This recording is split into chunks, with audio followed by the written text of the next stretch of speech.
Welcome to the Hollow Points Podcast. We are glad you decided to tune into another episode where we provide an aggressively therapeutic outlet on topics that many think about but are afraid to speak on. We actually made it to season 4. This should be our best work yet, since we are finally off probation.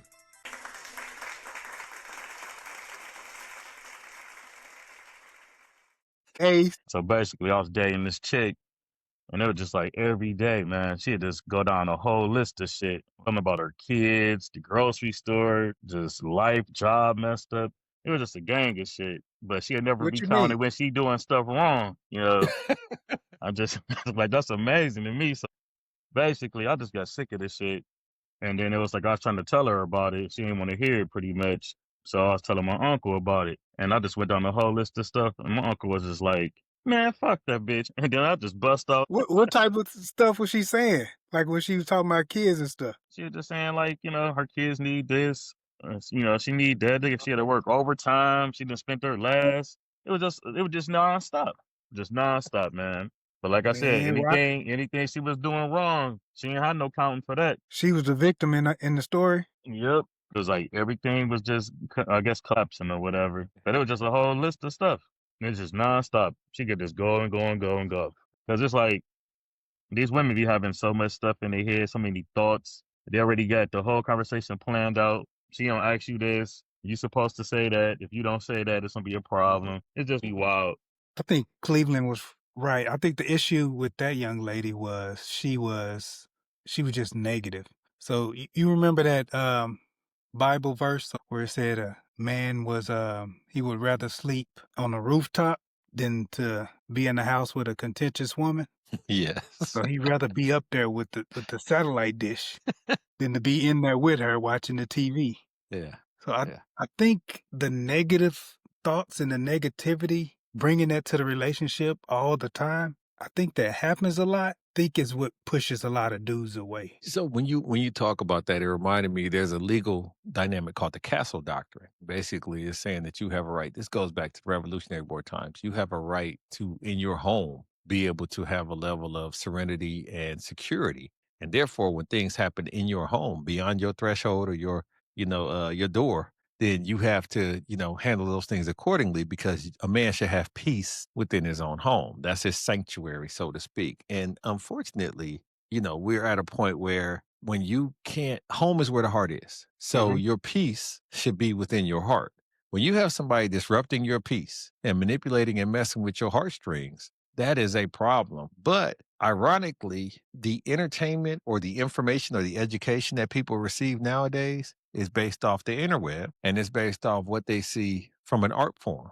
As you famously stated, if it's on TV, it's for TV. And the idea of mimicking or normalizing some of these most contentious relationships or some of these most outrageous examples of, different things. It was recently brought to my attention, and I'm just not up on things like that. So I'm literally telling you, swear to God, it was today that a client of mine was telling me that Aisha Curry was on the interweb and was saying she never really wanted to have kids. She never really wanted to this or that and blah, blah, blah. But she wanted to be a submitting wife and follow her husband's lead.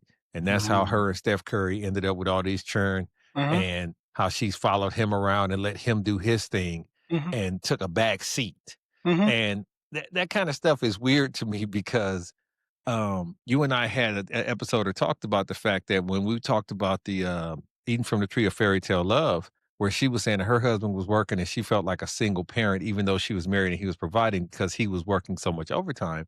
And you brought up the fact that if you had communicated with him and told him, hey, this is not good for my spirit that you're not with me physically.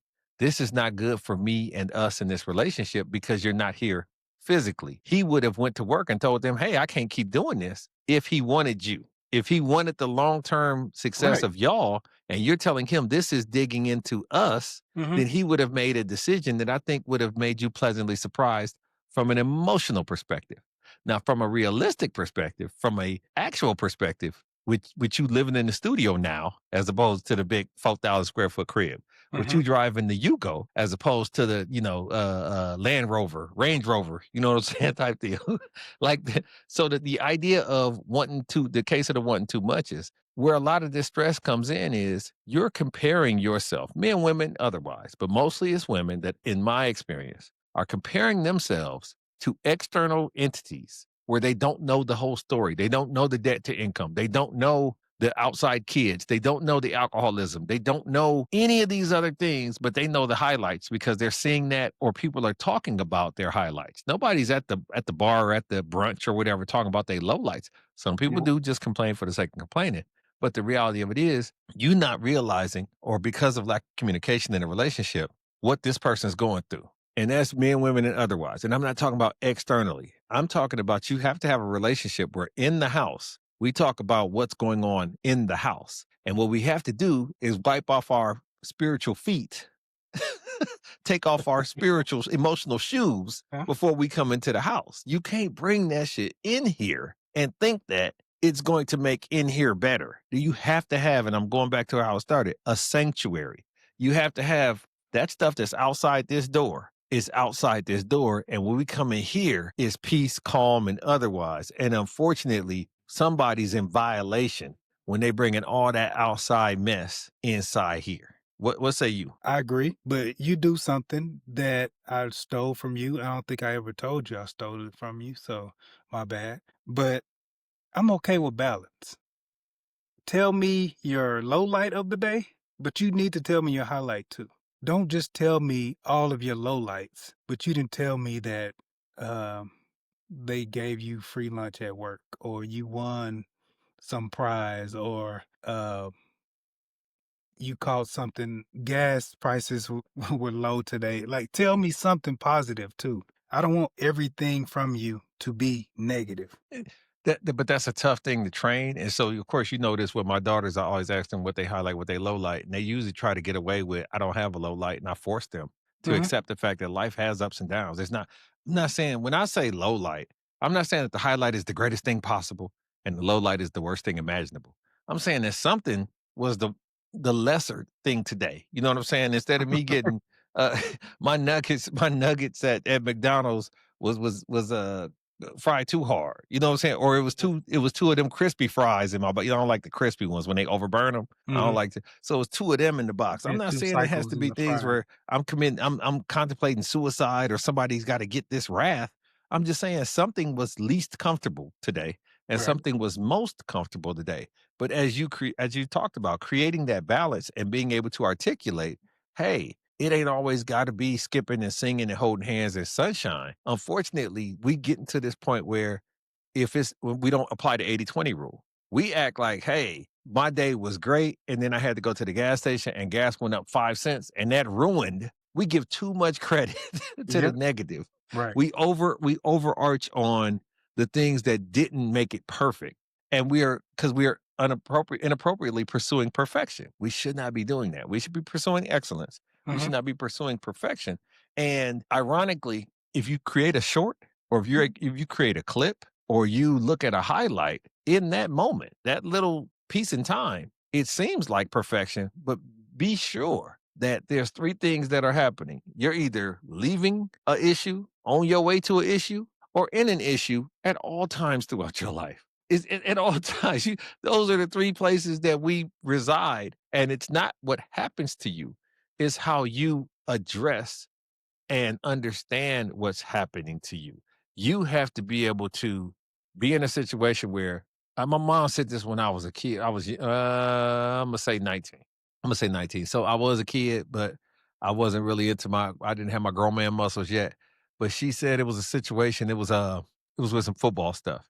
And she said to me, let's just do it like this. Let's project out. If this is the worst thing that happens to you and you 78, 80, 90 years old, was it a good life? Well, when you put it in perspective like that, yeah. But sometimes you have to do that. Sometimes you have to, and I don't believe in it could be worse or we could be slaves and all this other stuff like that. But I am of the belief that, listen, it happened. It spilled milk. Let's accept it.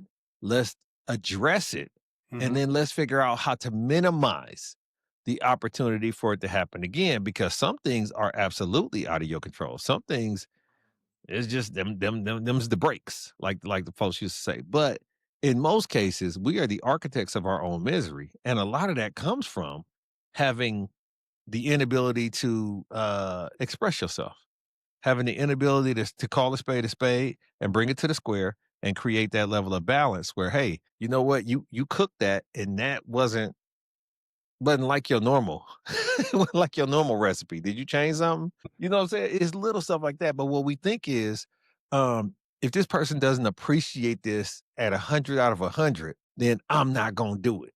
I've had girls, I've had my wife cook stuff, and they be like, "What'd you think of?" And it kills me with that too, because I can give it to you unsolicited, but once you ask me for it, that means that you care. I'm gonna go And in. therefore, because we got to keep this dynamic going, I have to be honest with you. Yeah, you don't do a good job of hot cereal. You know what I'm saying? Your eggs ain't fluffy like my eggs, and that's okay. But then you could just make your own eggs, or I could just teach you how to make fluffy eggs. No, no. It's just like, what are we? So now I'm scared. Now I'm scared. Right, right. Now I'm scared to get any eggs made, or else if I say something, I don't like my pork chops this way, or I don't like my, green beans without bacon. All of a sudden, if it's that big a deal to you, you could just do it yourself. We got to get over that.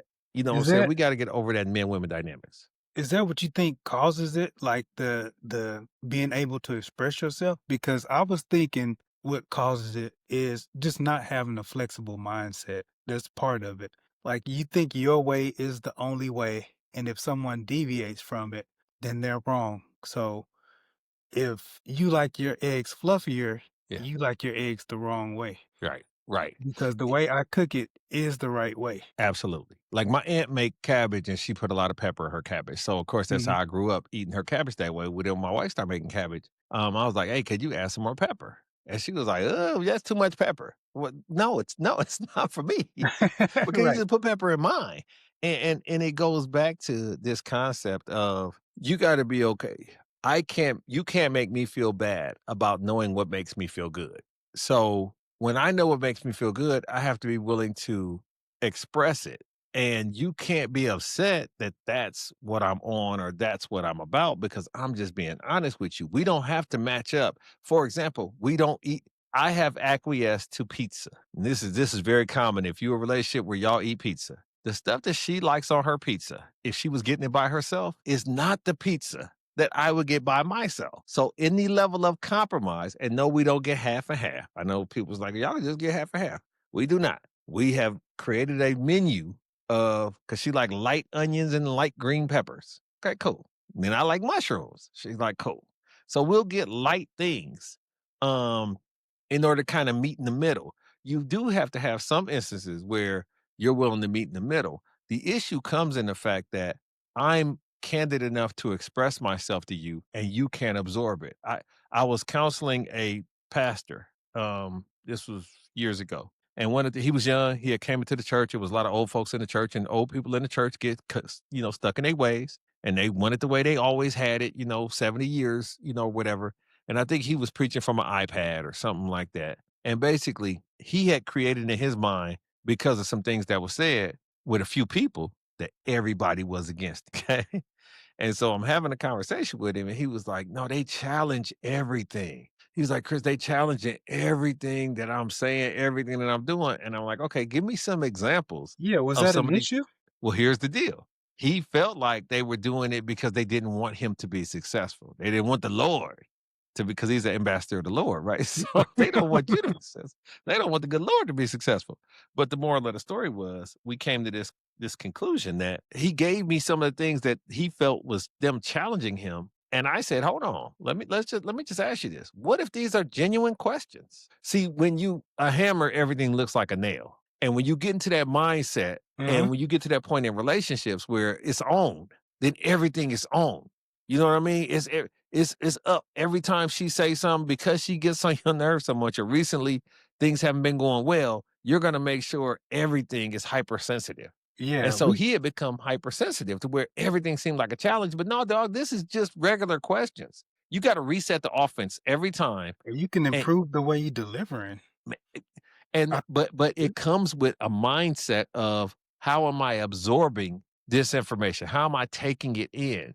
Because if you feel like they coming at you, it's natural to put up your defenses. If you feel like it's a dark and scary, place, then you're gonna be moving your head more and walking a little faster and things of that nature. When you're calm, then things happen, that maybe reinforce your impression of those things. I used to tell my girls all the time, when you're good, good things are more likely to happen. When you're bad, bad things are more likely to happen. And so it's a tough dynamic when you're with someone that you care about. But I am big on coaching the concept of anchoring your whatever with this chick. And so I'm going to give you two things and I'm going to ask you what you think about this.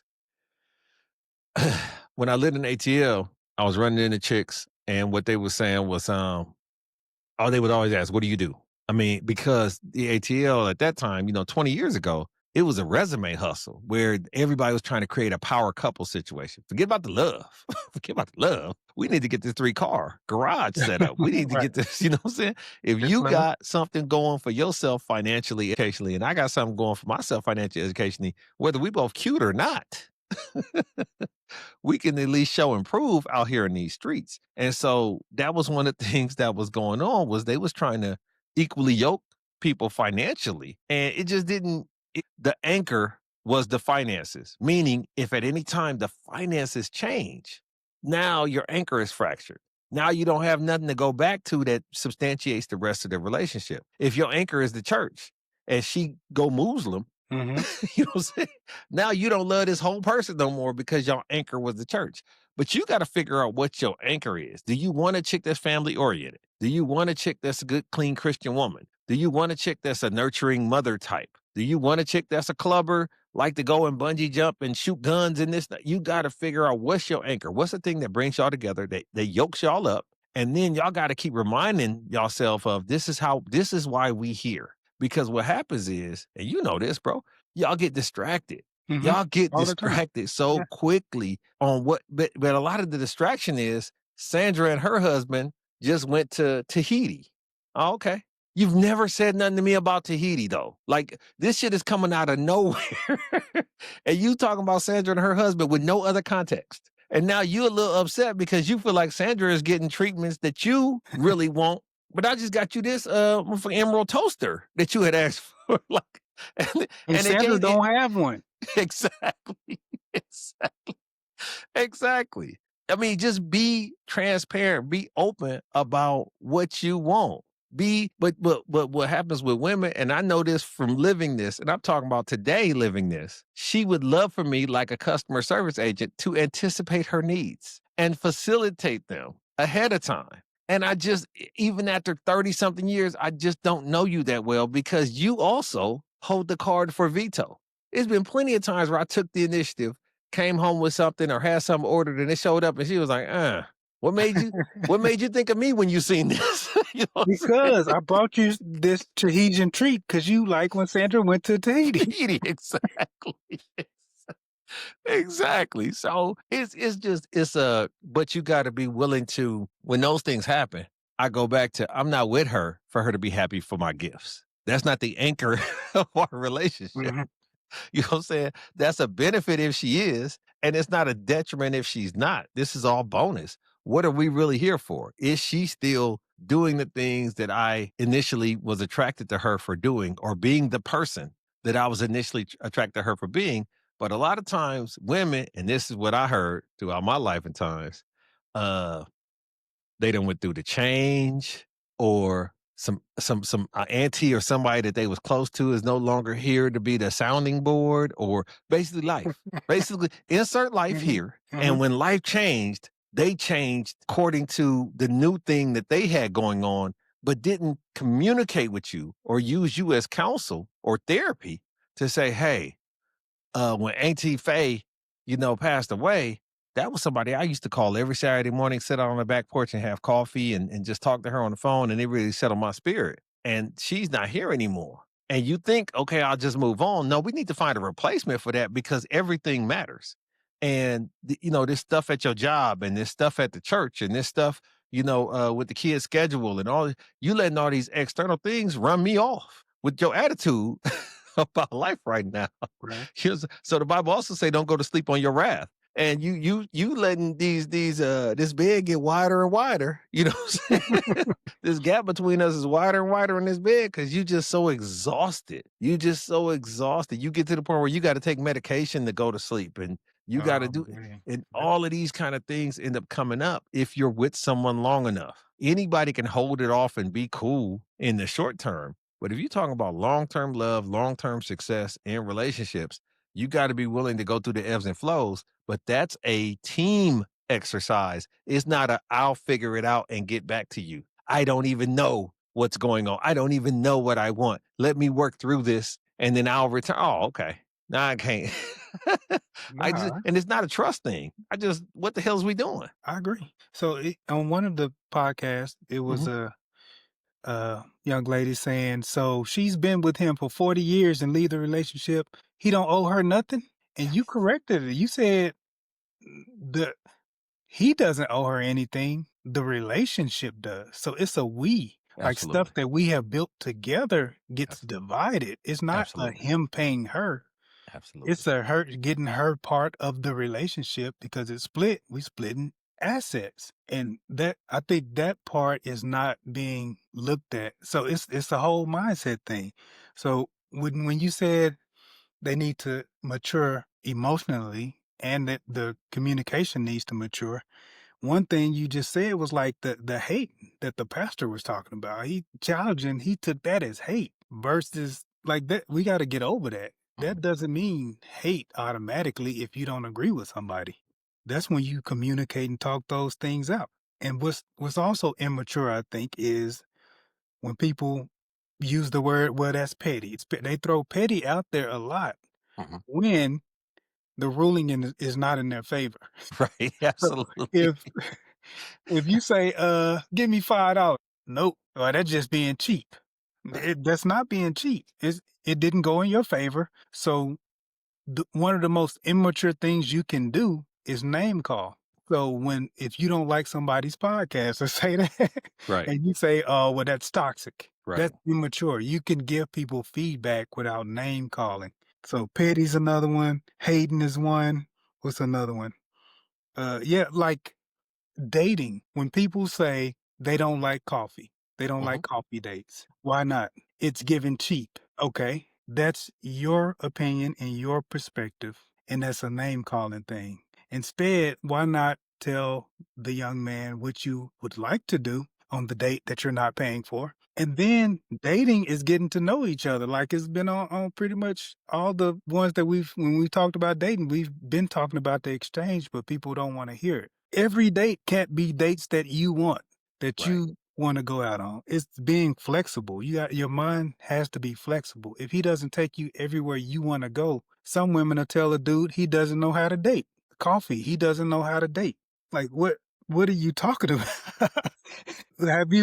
What's another immature thing if you can think of any? Oh, I Or know the most ways to immature improve? thing. Go The go ahead. most immature thing I you could want to do hear it. is to place me as the new top scorer on the video game. So when you said this situation with the dates, right? What happens is this: you have. I'm gonna use men because they say we be hating on women. So a man has in his mind, if you ask any person, but especially a dude, hey, tell me the best first date you've ever been on. Okay, he's gonna conjure up Mhm. what is in his emotions, what he felt was the best first date he's ever been on. Now, keep in mind, there's a couple of qualifiers to make this a great first date. It might have been springtime, summertime. It might have been the weather was perfect. It might have been an outdoor concert. Like all these things that's beyond just a woman. That had everything I just said had nothing to do with her. Okay. It was the Yeah. conditions. You Uh-huh. dig? Uh-huh. He had just finished paying his child support payment. Like there's other external factors that made this first date, something that she benefited from because of association. But what happens is, and this is why this coffee thing is so controversial. You ask a woman what was the best first date she's ever been on. It's not my responsibility to beat that first date unless you give me the script. Unless you say, listen, years ago, and I'm going to get to this. I know where you're going in your mind because we've been doing this long enough. I had a first date with a guy named Tad, and Tad took me on a canoe ride to whatever. And when we got there, he had a picnic set up and a Lomburger basket and all this other stuff and blah, blah, blah. Right. And that was a great first date. I would love to relive something like that again. And then you say, okay, why don't you set all that up and we could just recreate the date with you and Tad? I'm not doing that. That's me and Tad's memory. Right. Wait, then you say, okay, cool. Well, if it was that great, why ain't you still with Tad? What the hell happened to Tad? Right. Like you're wanting something that you really don't want. You're creating a competition in your mind that should not be created. How about we just go on our first date? And maybe I might have the best third date you've ever had. Maybe I might have the best relationship you've ever had. But what happens is Maybe you realize that really wasn't the best date because and only there you go. guys who behave like Tad take people on those dates. And Exactly. Tad That's was not my abusive. jam. So you should be mad, glad, sad that you no longer have Tad. Bars. But once again, we have to get over the comparison phase. And that's comparing to your previous experiences. And that's comparing to TV and whatever the case may be. We just had a conversation with a chick that said she dated a dude and she wished he had took her out of town within the first 3 days. Why would somebody assume they can take you to a second location? You know what I'm saying? So early on. Women want for you to make these guesses about their personality, and that's pretty tough. But in the idea of what's cheap and what's not, something that I may think is cheap, I'll give is something similar, and women don't understand this. Thread count, right? So of course I grew up, I had no idea what thread count was. Then when I got with a chick and she was like, oh, let me give you some game on the thread count because I'm gonna buy you some sheets. She was a person that not only made an observation, but did something about it. She was coming to spend the night. I had some some Goodwill sheets. And she was like, oh yeah, it's I can't keep doing this. I'm not gonna leave you over it. And I'm not gonna talk about you behind your back. We gonna go and get you some 800 thread count sheets. Well, now my thread count is all Egyptian cotton because I've elevated now that I know the game. But the moral of the story is she invested in me to put me on something that I was unaware of. It's okay that you're ignorant of certain things, dudes. Like, it's okay. Don't let them make you feel bad because you had no idea what the fucking salad fork looked like. Who cares? Like, if she cares about that, she cares enough to invest. Of Go ahead. something that could have been taken negative, but she flipped it into a positive. Absolutely. Man, I had this woman who, like, she saw that I was ashy. Did she call me Ashy Larry or nothing? No. She went, got the lotion, and started rubbing me. Right. Like, that's different. Like, doing it in the positive manner. And I like your story, man. That's why I had to pause. It shows how instead of being negative, you could actually be the person showing that he can see building stuff with because you're building him up. Absolutely. You didn't tear the sheets. You leveled them up. Nor did she say, I can't spend it. Like in other instances, I probably have chicks that say, I just want you to come over to my place because I'm more comfortable here. But you're not telling me how to build comfort at my place for you. You're just saying, I don't mind candles. I don't mind thread count. I don't mind fluffy towels. But you like, look, I'd rather be in my own environment, controlling my own thing instead of extending myself till we can have goodness in both places until we get our places. And things like that. But that leads to this. And you said this, when we talk about significant relationships and people saying, well, she deserves this and deserves that. There should be no relationship where you feel during the relationship that you deserve things that your name's not on. There should be no relationship. If you really do deserve half of this house, half of this car, half of this scooter, half of this boat, half of this, pension, your name should be on stuff. And this should be a conversation. Do that when the relationship is good. Because the dude is going to say, I agree with you when the relationship is good. Don't wait until the relationship dissolves. And then you say, I should be entitled to half of things that I never really cared about or wanted enough at the time because I was drafting off of you. I was, I was letting you handle everything. Why? Why weren't we handling things? Do you know how much easier it would have been if both of us was rowing this boat? Right. You know what I'm saying? You got me back there, you saying stroke, stroke, stroke, and I'm using all my back muscles. Now you up there eating a sandwich, getting fat, I'm getting fit, And then you say he deserves to pay for my surgery because when we was together, he let me get fat. No, I wanted you on the other side rowing. You kept complaining. You kept bringing excuses as to why your back, your feet, your neck was hurting and you couldn't row. We had to go there. We had to get across the water. So somebody had to row. I was rowing. How about you just take, like my girl did, take it upon yourself to say, listen, we might not be going as fast. And a lot of times, and we gonna get there, but we gonna get there together, same time, same sunburn. And I'm gonna finish with this part. When it talks about that, a lot of times people will convince themselves that I'm not gonna be on this or I'm not gonna associate with that. I'll tell you a great example. We built the crib, and at the time my wife wasn't working. Mhm. And we had, I wish she was here to tell this story because she's held it with so much more energy. But we had to do, we was shopping around, getting some shit together. It doesn't matter. That's not important to the story. The important part of the story is it was a guy and he told her, well, madam, because you don't work, that's going to make your interest rate different. And you could actually get a lower rate if we just put his name on it and not yours. And she was like, oh, yeah, okay. Thank you. Appreciate it. Click, click. Called the next person, said, listen, the last person I talked to told me, and I understand what he was saying. And I understand what he meant as far as the $38 a month or the $200 a month or whatever. That's not an option. This our house. We're building this house. I don't give a damn if I didn't work since 1971. This is ours. Whatever it costs, I'm willing to blah, blah, blah. And I still buy her on that. She told me. She didn't hide it or not. She was like, hey, they told us we could probably save, $50, $100 a month if my name wasn't on it. Oh, okay. What you want to do? I want my name on it. All right. Cheaper to keep some stuff you can't afford not to do. And if women took that position in relationships where, hey, as opposed to you feeling like you got to take a back seat for $37.18 or $1,000, some stuff you got to equate the big picture. It's price versus cost. And a lot of times, just like you being in a relationship that's significant, once again, when it's good, why do you want your own everything? Why don't you want her name on the Camaro? Why don't you want those things? Should let you know where this relationship really is. Right. Because there's nothing that I have that her name can't be on. You know what I'm saying? Especially a car. If it's a classic car and it's your dream car, I could understand the evaluation of that and why would she want to. But if it's just a regular car, by the time the divorce proceeding is done, you want a new car anyway. Who gives a fuck? Who cares? Right. And So- that's supposed to be your world. So if your world comes crumbling down, why you want to keep the car? Thank you. But look, listen to what you just said.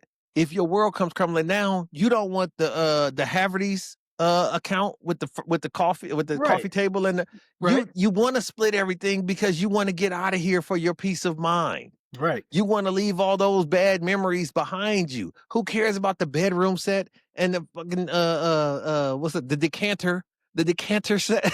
Like, who cares? Y'all name should be on everything, not because y'all transactional. I know we get accused of that shit a lot. We get accused of treating love like business. And it is. It's the business of your heart. absolutely It's is, the yeah. business of, you got to be able to contract and make sure that y'all stay in a partnership. And the way that you do that is you make sure that nobody feels like they're outdoing the other person. Unfortunately, what we see more often than not is men start feeling like in the end, dang, I outpaced her. Dang, I outdid her. Dang, I outspent her as far as the money coming out. She did the spending, the actual spending. But the money coming out from a cost-benefit analysis is like, dang, it was all me. Then she feels like, oh, I got to keep up with that.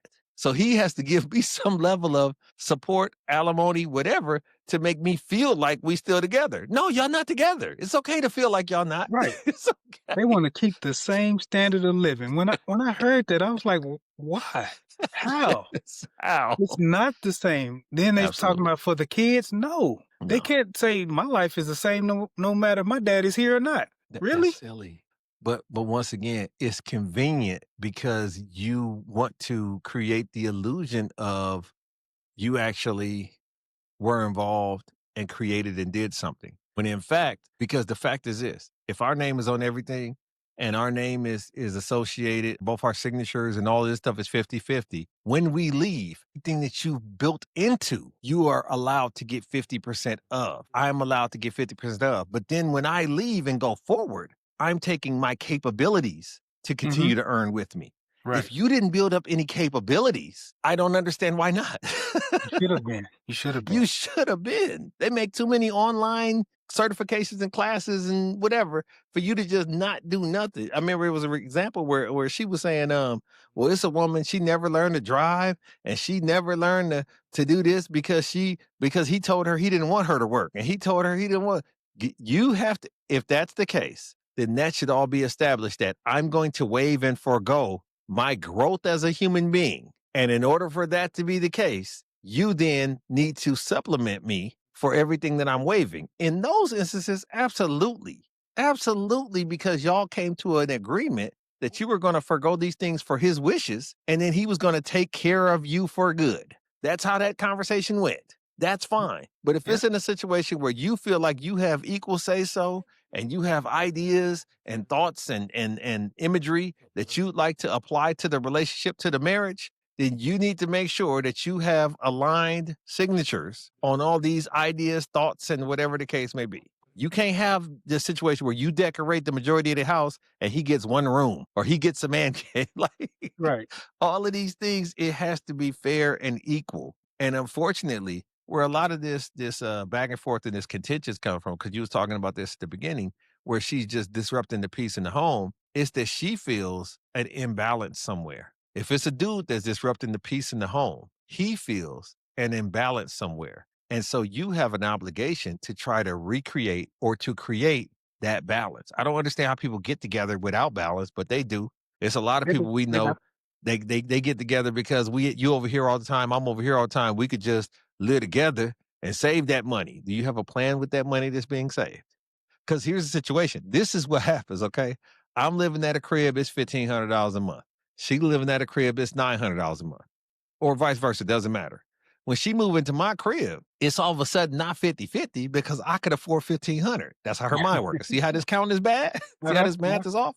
Yeah. So she's like, well, you paying $1,500. I'm just gonna give you $5. Now she's saving $4, right? Mm-hmm. Right. I'm saving. she's saving $4. I'm saving $5. But then it came with all the amenities of a better crib. We're assuming that a $1,500 a month crib is better than a $900 a month crib as far as laundry hookups and all this other stuff. Mm-hmm. But the moral of the story is she just gained security. She just gained consistency. She just gained all this. But she's not. Now we're not saying she's putting in on the bills. Once we start itemizing, everything is 50-50 now because you're saving on lights, gas, all this other stuff, toilet paper, paper towels, whatever. Now all of a sudden it's become too transactional. But the reason why you said you was coming here was because of transactional financial reasons. Right. So we have to anchor ourselves in what are we really trying to do? Are we trying to build, you moving in here, is that building towards us getting married and getting a crib? Because that requires an account. That requires a level of savings that we're dedicated to, and we do the math in a spreadsheet and say, hey, I'm going to be able to save this, you're going to be able to save this, and combined, we can then funnel it into that. That's how that conversation goes, but that's not what people do. People say, oh, it's cheaper for us to just blah, blah, blah. Well, if that's the case, it's cheaper for us to get married now. If we already on that, it's cheaper for us to just get married now, and everything is in our name. But unfortunately, and you know this and I know this too, she's not just coming with her rent being, a benefit to you or her portion of the rent. She's also coming with debts. Mm-hmm. I've not met the chick in my entire life. I've not met the debt-free woman. I've not. I've been the debt-free dude twice. I've never met the debt-free. I remember years ago, I met this chick and she was 23 and she had already filed bankruptcy. And I asked, why did you file for bank? Because I stayed with you for 7 years. And all that stuff. Why did you file bankruptcy? And her response to me was, I had got these 2 dogs on my credit card. You can charge dogs? Dogs. Now, the fact is this. I guess so. When you say you got 2 dogs on your credit card, I obviously don't see these dogs. So how long ago was this? Like, you not only got the dogs, but you got the dogs that was able to go into a bankruptcy situation. This doesn't make sense.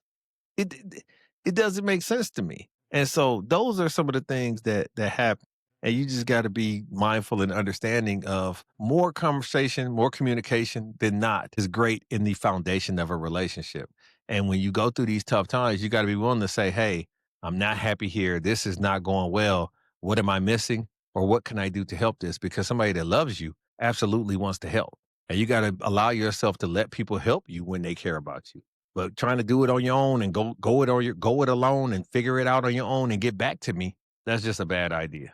What do you think? So I think when you hit on finding the balance, an example would be, because I know when people move together, they're like, if I live with a man, I ain't pumping no gas.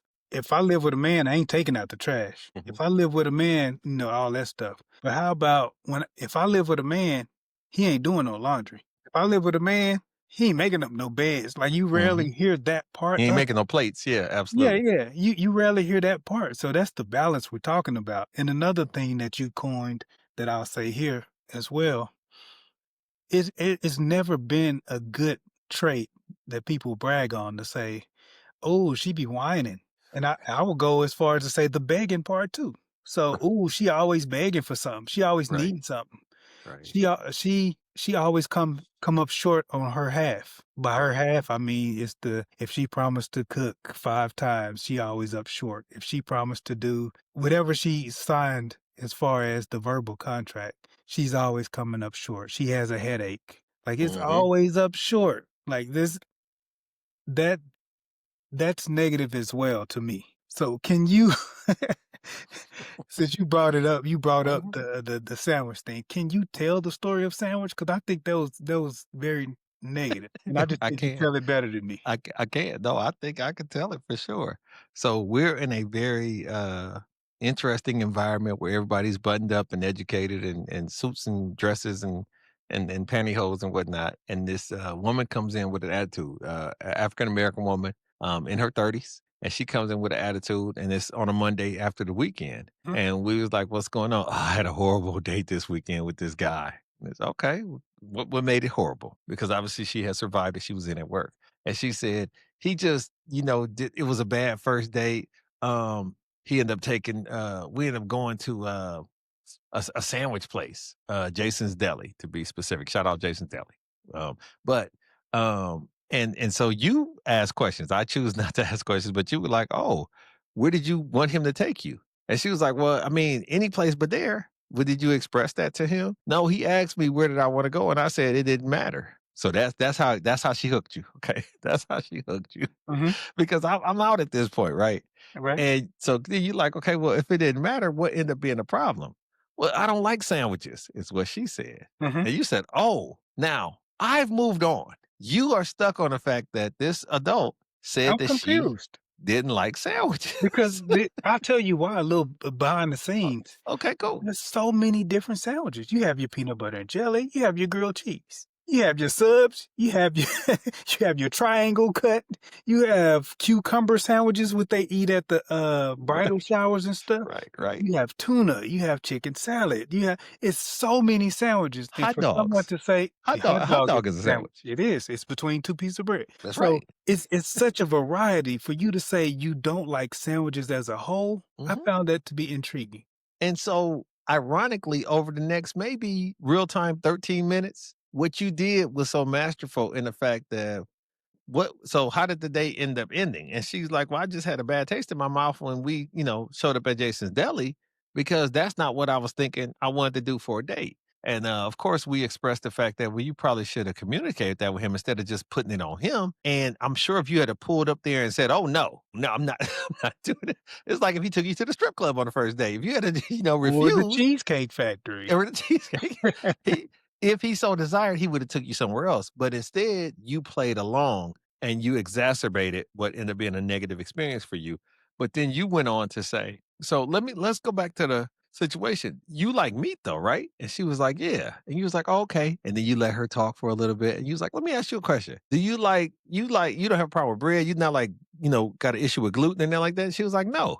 And you let her talk for 2 or 3 more minutes about some other stuff. And then you was like, so are you lactose intolerant as far as cheeses? And you're basically, and people can see what's going on here. He's constructing piece by piece the components of any sandwich or a common sandwich in America. Of a sandwich, yeah. And everything she's saying individually, she likes until you get to the point where you say, and this is where we're coming to the end of it. So you don't like your food touching. You're one of those people. And she was like, what do you mean? He was like, well, you don't like, when this touches that, or your rice touches your curry, or this, that. No, I don't have a problem with that. He was like, well, do you realize and now he brings it all back together like the usual suspects. If you like meat, ham, and turkey sliced, and you like cheese, and you like tomatoes, and you like French baguette bread, and you like this and that, and you like your food touching, you may like sandwiches. We may have stumbled onto something. And so he had to convince her that she actually liked sandwiches. Now, the moral of the story was she wanted a more elaborate first date than what she received. But And she instead of received it saying that, negatively. exactly, the guy was giving her what I think was a reasonable first date because she left it wide open for him and didn't give him stipulations. Now, just to be clear, on the Hollow Points podcast, we also don't want you ordering Ruth Crisp as a first date or flying to Paris as a first date. Like, that's out of bounds as well. There has to be an evaluation. That's why I always believe in going Dutch, first 3. Then when you pick that place and you like going there, the Shangri-La, you know what I'm saying, chateau and bar, Right. then I have a determination as to whether I want to go there or not. Or you go vegan all the time, or you go farm free, farm raised, type of whatever. It doesn't matter. The moral of the story is, if you're willing to contribute to it, then you can go ahead and suggest whatever you like and we can come to a compromise. But if you have a relationship where the two people can't eat together, that relationship is already not a great relationship. Those usually don't work out well anyway. But her situation was she was lying on the sandwich and you wouldn't allow for her to lie on the custom of sandwich eating. Ultimately, she had to finally bend the knee and say, well, I just wanted something more, I guess, noteworthy, or she was comparing it like we talked about. She may have just been comparing it to a previous first date. And because this wouldn't be the new champion, ruin the whole relationship because And it was unfair. he It's didn't unfair he didn't to compete with the get other a guy. free meal and it's a negative thing. How is that even fair? And I'll tell the story real quick about the young lady who I just walked in to the corporate office Uh-huh. and I noticed she was sitting there and I know she's usually not the happiest person in the world, but that's fine. But so I walked in and was like, I gave her a little bit more than just the good morning that don't mean anything. I was like, the good morning, hey, nice sweater. Her reply was, oh, this thing is old and I'm all out of shape and this keep rising up to my stomach. My stomach looked like an oatmeal pie. I looked at her. I was confused about what I said to her because I thought I said nice sweater. So that's probably one of the first times I did say, okay, you welcome. Because I'm trying to bring her back to the initial thing was a positive thing. Why did you flip it negative on me? It's funny, and what I'll say to that is my mom used to say when I was very young, be mindful because you don't know what kind of day somebody has had or what they going through. And so don't assume ever that it's about you. And it's hard for somebody as vain as I am to think that the world is not revolving around me or things are not about me. But it ended up being sage advice because when things start going left or things go in a direction that didn't foresee, the first thing I think of is my mama saying, hey, you have no idea what you done walked into and what's going on. So before you react, take a step back and assume this ain't got nothing to do with me. You and I talked about this recently as far as somebody going off at they desk and cussing and slamming papers and all that. And we both had the same testimony. Oh, they ain't had nothing to do. They can say whatever they want to over there. That has nothing to do with me. They have nothing to do with me. Until my name come up or they put hands, then this has nothing to do with me at all. I'm not calling nobody. I'm not intervening. This is nothing to do with me. And I'm I a think that defensive fighter. absolutely, it's self-defense. I'm a self-defensive. Yeah, Self-defense. I don't defend the I company. practice You're right. self-defense. Yeah. Yeah. So, but I do realize that having someone to regulate their emotions and everything at all times becomes a practiced art. And I can't go by what you mean. I can only go by what you say. And so the best thing for you to do with me is say it and act it out. Because I have also had situations where people say something and you can tell by everything that's going on, they're lying to themselves and me. So, my advice would always be say it, talk about it, be about it, say it and act it out. But also, if you care enough, be open, be vulnerable. And even if you don't have all the answers, at least let that person know the range in which your emotions are in, the mindset that you may have, because what'll kill a relationship and kill a good vibe more than anything else is curiosity, questioning what the hell's going on here. Like you said hello, she said something, and of course you went to the classic, what did I say? And what did you hear? That is a that's class. that's my point on that. Yeah, and my final point will be in a relationship, you can ruin it being too negative. So I think it's okay to bring up some negative things that happen in your life, but you gotta balance it out with positive things going on in your life or medium things. Not everything being negative can run a person off. And people like peace and positivity. So if you find out a way to even make the negative things that went on in your life an opportunity to ask their opinion about it or what they think you should do about it or what they think the solution is or just has it ever happened to them to try to relate something like that or build more relationship than just lashing out with decision making or name calling and just negativity. So I do think we know some emotional men too. So this is not just directed at women, but I think the most emotional person in the relationship is probably not the best decision maker in the household. So just think about that. Think about removing emotions and adding logic and adding the best thing for the relationship, like you mentioned earlier. This concludes another episode of the Hollow Points Podcast, where we act as your therapeutic outlet on topics many think about but are afraid to speak on. Oh, you're welcome.